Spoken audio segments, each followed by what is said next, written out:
ku danna subscribe kana ku danna alamar ƙararrawa ta yanda za a dinga sanar da ku da zarar mun ɗora sabbin shirye-shiryenmu. Atiku Abubakar dan takarar shugaban ƙasa na jam'iyyar PDP Alhaji Atiku Abubakar Abuja wanda wasu suke mai laƙabi da turakin Adamawa ya yi wa Naziru Sarkin Waka wato Naziru M. Ahmad babban kyauta da goma ta arziki domin jin yadda abin ya kasance. Biyo mutum daga farkon bidiyon a ƙarshe muna ɗauke da wani bidiyo na Alhaji Atiku Abubakar Abuja turakin Adamawa da Naziru Sarkin Waka akan wata sabuwar waka da yake mai taken PDP sai an fidda uwa, ma'ana da ita ƙasar nan sai an fidda uwa. Atiku Abubakar shine zai gyara ƙasa. Mun hango jaruman guda biyu, ma'ana da ɗan takarar shugaban ƙasar da shi kansa mawaƙin suna tafi suna waka a tare a boys room ko kuma in ce a room ɗin da ake ajiye baƙi na Alhaji Atiku Abubakar Abuja. Ana ta musu hotuna suna murna suna farin ciki.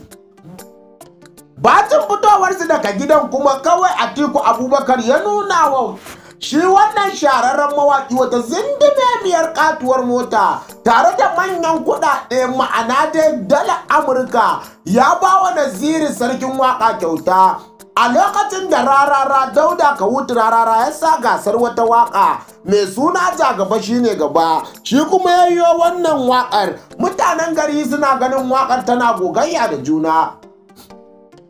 Wa kuke tunanin cin galaba ko kuma ɗaukar fansa tsakanin wannan 'yan takarkaru Jagaba, ma'ana dai Asuwaju Ahmad Bola Tinubu da shi da Alhaji Atiku Abubakar Abuja? Ana ganin future za ta wada akan Atiku Abubakar Abuja, amma dai har yanzu ba a san maci tuwo ba sai miya ta ƙare. Shi dai Naziru Sarkin Waka ko yanzu kasuwa ta waɗi ɗan koli ya ci riba domin ya fita da fitarsa fit. Daman an ce wanda ya iya harkar ya warke. Sakamakon Naziru Sarkin Waka shi ma a kwana-kwanan nan ne ya kyautar miliyan 3. Hakan ne yake ganin kamar a Naziru Sarkin Waka ya fi karfin ya je waka a bashi miliyan 2 ko miliyan 4.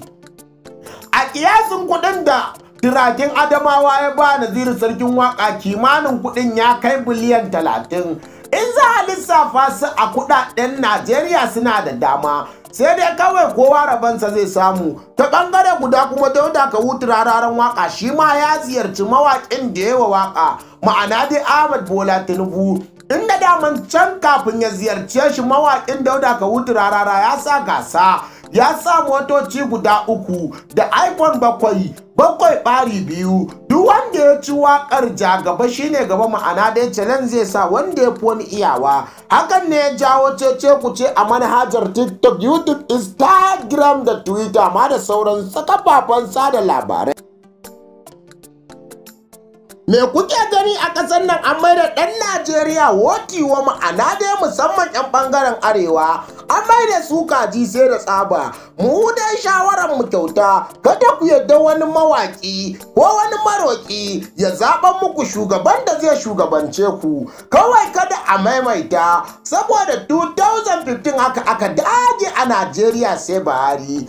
Amma dai yanzu 'yan Najeriya sun fi kowa tsanar Buhari. Kirkashi wannan abin shi ake cewa wai baya ta haihu maganin kar a yi to fa kar a soma. Na zaune bai ga gari ba, na tafiye bai huta ba. Fatan mu dai mazaunan Najeriya, Allah Ubangiji ya zaɓa muku shugabanni na gari, Allah ya zaɓa muku shugabanni adalai. Wanda ba zai muku adalci ba Ubangiji Allah ya kashe shi kafin lokacin zaɓe. Masoyin Annabi zai iya cewa amin. Duk mai ƙaunar talakawa ko a wacce jam'iyya yake, Allah ka zaɓa 'yan Najeriya ya zama da shi ne mafi alheri a tattare da su. Mun gode ɗan uwa, kar ka manta idan wannan ne farkon zuwanka kan mu sa muku bidiyon da suka tikira wasu. Ka daure kai mana subscribe sannan ka danna alama ta ƙararrawa. Hakan ne kaɗai zai ba mu ƙwarin gwiwar binkito muku sirrikan da ke masana'antar Kannyood ko in ce duniya baki ɗaya. Mun gode ɗan uwa, farin cikin ka shine namu idan babu kai babu mu. Muna alfahari da kai, kasancewarka a wannan channel yana da matukar tasiri da alfanu da mahimmanci a tare da mu, domin idan babu mu babu kai. Za mu ci gaba da kawo muku sayyan labarai na gaskiya, abin da ya shafi duniya baki daya. Mun gode dan uwa.